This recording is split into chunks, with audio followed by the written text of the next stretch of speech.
noises of right to the Queen's Bench. And so that's where we're going. And we're going to be asking for a number of things, one of which, as I've said before, is the mistrial, right? Because we were never actually able to talk about charter rights during a trial, which is really a travesty. The fact that, I know the Constitution is a bit of a joke now, but the idea that you can't even talk about your rights as joke as they are, you can't even talk about them in your trial, it's just absurd. It really goes against the rule of law. So we need to have a declaration of a mistrial. We need to have a new trial and talk about those rights and then go from there. An Edmonton church was recently fined $80,000 for refusing to allow health inspectors to interrupt their ongoing church services. But they're fighting back. They need your help. They're appealing, and their lawyer joins me today. Do you know the horrible story of Church in the Vine in Edmonton, Alberta? Great people, but bad things happening to them. The church resisted the incursion of the state into the sanctity of their church under the auspices of the COVID-19 pandemic. Pastor Tracy Fortin and her Church in the Vine as an entity were convicted of 3 counts of obstructing a public health officer for preventing, peacefully and politely, I might add, an Alberta Health Services inspector from entering the church while worship services were ongoing to inspect for COVID-19 compliance. They didn't say you couldn't come. They said, don't come right now. I sat through the trial. At one point, the health inspector testified that she tried to talk to Tracy's husband, Pastor Rodney Fortin, while he was on the pulpit giving a sermon. She also testified that police and other authorities who were part of this hunter-killer task force to check churches for COVID compliance also invaded the Sunday school with little children in there, and they ran around other parts of the church. Tracy, knowing her obligation was to protect her congregation, every Sunday sat at the front door and then denied the health inspector entry. For that, she was charged, and for that, she was convicted. And last week, a court in Edmonton, Alberta, issued $80,000 in fines, less than the $120,000 the Crown originally wanted, although under the current law, they could have faced over $1 million in fines. You can sign our petition calling on the government to stop the COVID persecutions and to see our big, beautiful billboard. It's 47 linear feet of freedom featuring Pastor Tracy and her husband along the side of Highway 2, Alberta's busiest highway, at savepastortracy.com.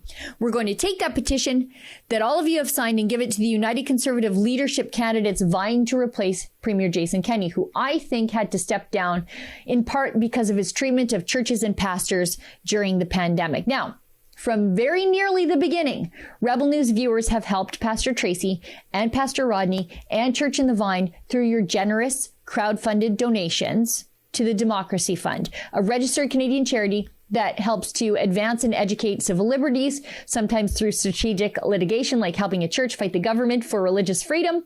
Now, as an aside, when the vaccine mandates came, Pastors Tracy and Rodney worked tirelessly to interview people and write exemptions based on their sincerely held religious beliefs to try to preserve their access to employment or education. You see, the Fortins would not abandon these people when their own churches and employers had.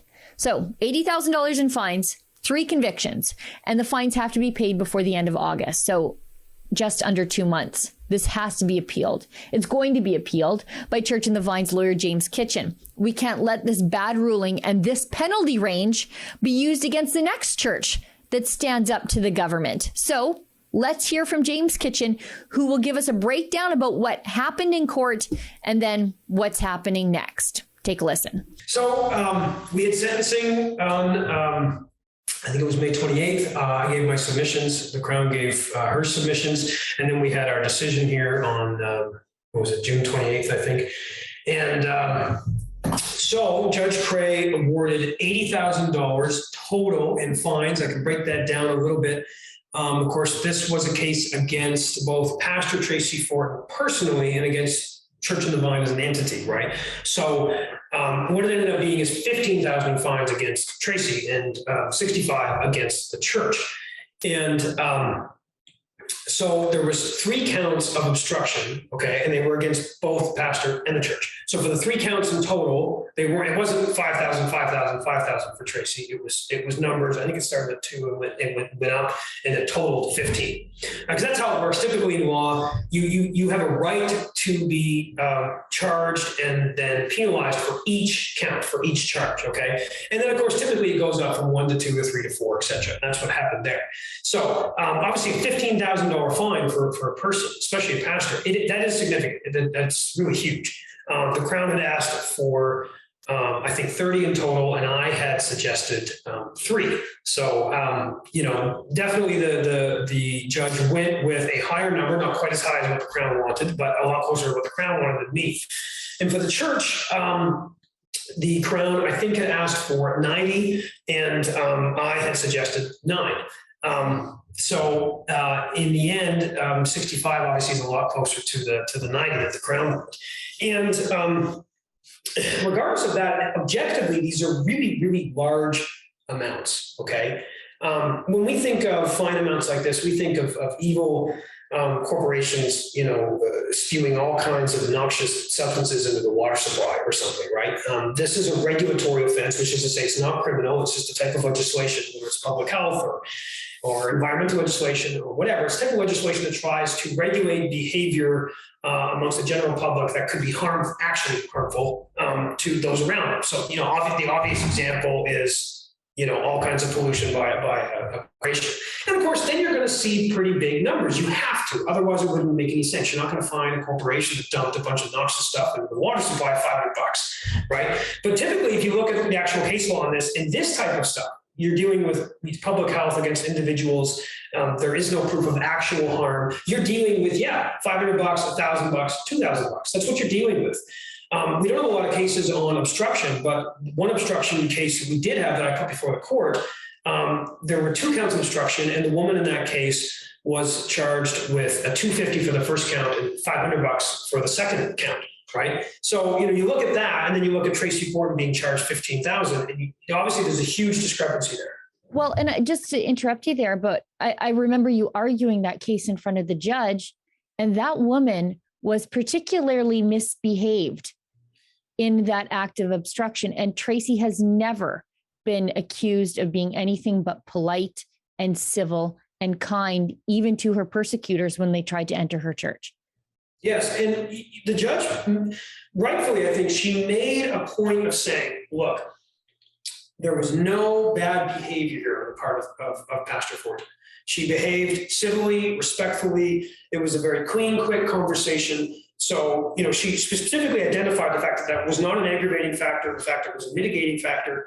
But, the way she got around that, of course, is going back to the narrative, right? It was, a lot of the sentencing decision that we heard. Of course, we're going to get a written decision. It's going to be longer from her that everybody can read if they want to. But in her oral decision, she got around that by always going back to the narrative, right? COVID is dangerous. Albertans were dying. The hospitals were overwhelmed, right? Always with this underlying assumption that this outlandish theory from public health authorities that, churches somehow contributed extra to that, and that somehow if they just did what public health said, that, transmission would stop, which we just know is bogus, both from the science and from just observing things for the last 2 years. Yeah. Everything and anything public health did nothing to stop this thing from spreading all over the world. It's not that hard to figure out. And churches were not super spreader events. There was no evidence that any mass casualty event or even mass infection event came from Church in the Vine or any church for that matter. So, there's a couple significant errors of law when the judge does that, right? She's doing what's called judicial notice, right? So, the court doesn't need evidence that, the sky's blue and that we have 21% oxygen in the atmosphere. Those are notoriously true scientific facts that have been established for hundreds or thousands of years, right? So you don't need evidence for that. Because normally there's the rule that, look, the judge can't say anything about evidence unless it's in the case, okay? Except for when they can make judicial notice, but you can only do that for obvious and notoriously true things. So one of the problems with COVID, and in this case in particular, we saw this, is the judge just took judicial notice of all these facts about COVID that are not facts, right? They weren't facts in the case, and they're not facts outside in the world. They're only theories. So that's a major problem, right? Because what happens is that she ends up bringing this in and then jacking up the fines based on that. That's an error of law. I would also say, though, whether or not you take judicial notice of that, it's an error of law to place so much emphasis on that. That's not what this case was about, right? And we didn't get into that in this case, right? Because this case that's an important point to make. They were never accused of violating a public health order. Exactly. The Crown made those charges. I told her what our defense was going to be. She dropped them. right? And that's really, really important. So these fines are higher than what they should be, right? The judge made them that high to denounce and deter what she saw as very, very serious conduct. And the reason she says it's serious is because she goes with the theory that, well, what the church did, contributed to the deaths of Albertans and the overwhelming of the healthcare system, right? That's the only way you get these kinds of fines. Otherwise, they're down around what I asked for, which is just a few thousand. And that would just recognize the fact that, look, when an inspector comes to your door, putting aside the charter rights violations, you have a duty as a citizen to let the inspector in, let them do their job because they have legislative lawful authority to be there, right? And so, so setting aside the rights violations, if you don't do that, you should be fined a couple $1,000s. That makes sense, right?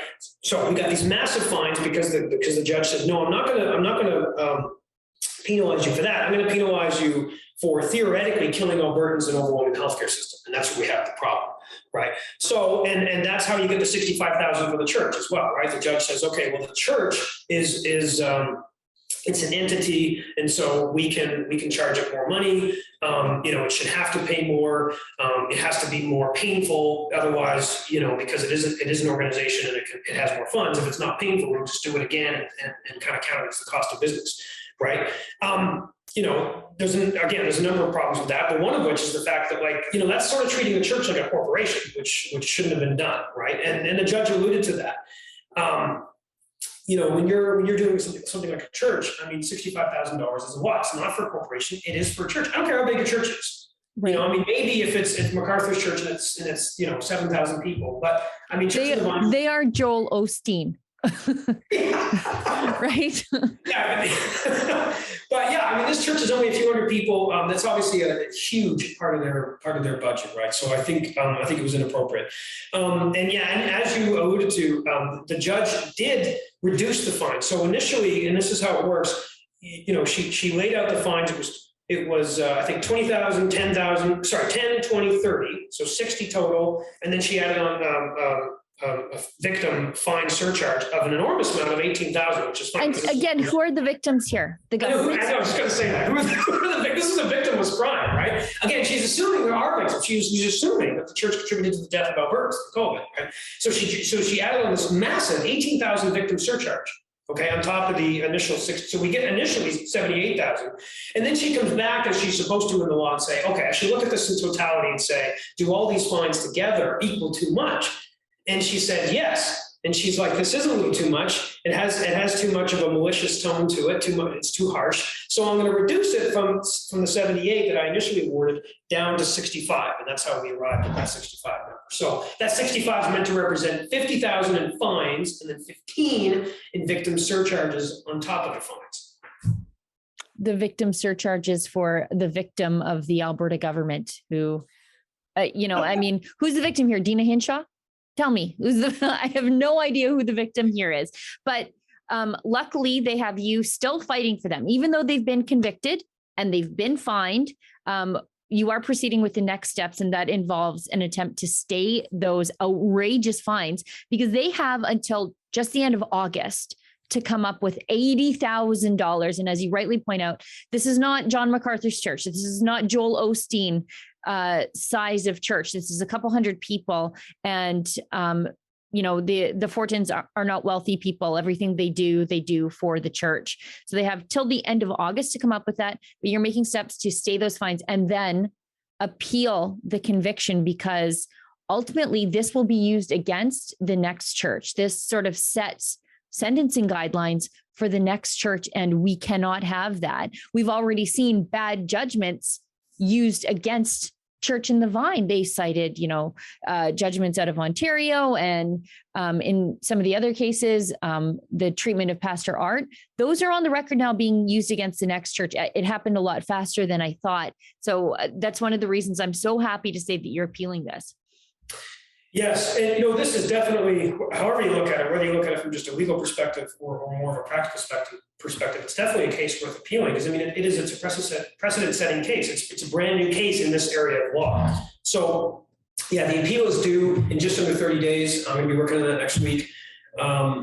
We got most of the transcripts from all the things. We have to have all those, and we're going to get our appeal in, and then we're going to apply to stay the paying of the fines pending the appeal. right? Which is a common thing to do. If there's some sort of penalty and you're appealing the conviction that led to that penalty, you shouldn't have to pay the penalty while you appeal it. So yeah, hopefully we get that. But in either case, I mean, the appeal is a right to the Queen's Bench. And so that's where we're going. And we're going to be asking for a number of things, one of which, as I've said before, is the mistrial, right? Because we were never actually able to talk about charter rights during the trial, which is really a travesty. The fact that, I mean, I know the Constitution is a bit of a joke now, but the idea that you can't even talk about your rights as joke as they are, you can't even talk about them in your trial, it's just absurd. It really goes against the rule of law. So we need to have a declaration of a mistrial. We need to have a new trial and talk about those rights and then go from there.